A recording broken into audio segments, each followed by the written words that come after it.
अध्यक्ष माझे मंत्रिवर्ग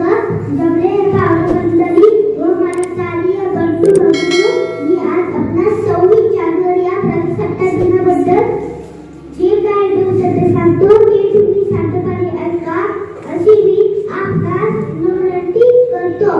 प्रजासत्ताक राष्ट्र म्हणजे लोकांसाठी लोकांसाठी लोकांवर